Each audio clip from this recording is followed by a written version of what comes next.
Nous vous proposons une comédie intergénérationnelle écrite uniquement à partir du recueil de la mémoire de personnes âgées que nous avons rencontrées et écoutées à la Seine-sur-Mer dans le Var.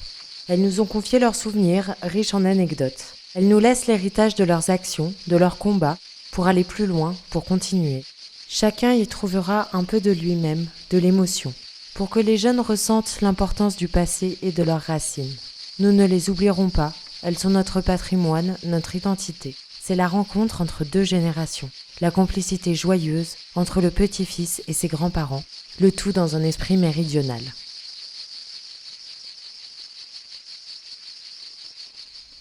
Tu sais, on y est tous passés par là, les hommes comme les femmes. On a tous eu un grand amour et aussi de la déception. Bon, moi, j'ai eu de la chance. Je crois que j'ai été et que je suis toujours le grand amour de ta grand-mère. Et elle l'a été? Ton grand amour? Oh, pas vraiment. Mais bon, elle a donné un sens à ma vie. Hein. Elle a fait toutes mes joies. Le bonheur d'être mari, le bonheur d'être père et d'être grand-père et d'être là avec toi. Voilà. Alors, c'est le cousin Luciano qui nous a hébergés. Il habitait dans un cabanon, sans chauffage, mais propre et bien tenu, quoi. Et il a trouvé du travail à mon père. Ah. Et Fermina, sa sœur, ah ben, elle s'est occupée de moi. C'est un peu ma mère. Ouais, tu te rends compte que quand elle ouvrait une boîte de sardines, elle mettait l'huile de côté pour la lampe. Et à la lueur de cette petite lampe en ferraille, elle reprisait les chaussettes, jusque tard dans la nuit. Elle avait un œuf en bois qu'elle enfilait dans la chaussette. Parfois, le trou était tellement gros que l'œuf passait à travers, tombait par terre et roulait. Alors moi, qu'est-ce que je faisais? Je courais le ramasser et le rapporter à mon père en criant « Papa, papa, regarde, Mina, elle a pondu un œuf !» Et là, tout le monde s'estraçait. Et pourquoi il est parti du village d'Italie, Pepe Tonino? Bah, tu sais, mon père, c'était un gros travailleur. Et il n'y avait plus de travail, c'était la misère.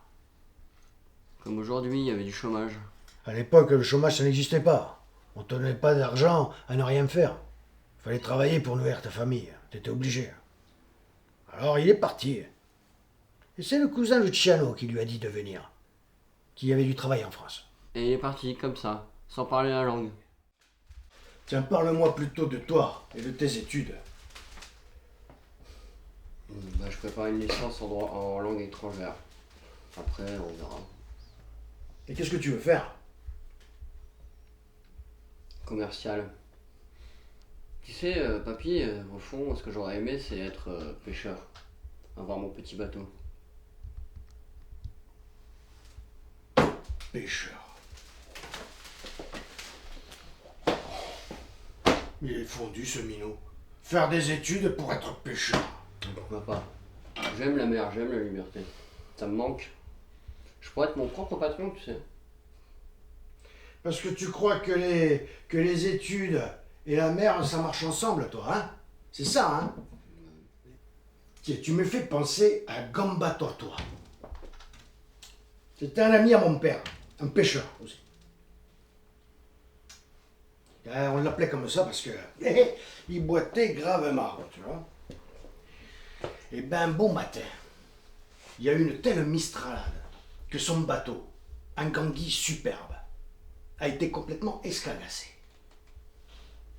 Plus de pêche, plus un rot. Et Gamba Tortois, il disait, avec un ondange comme celui-là, les voiles de mon bateau vont devenir des ailes. Et il va voler sur la mer mieux qu'un gardien.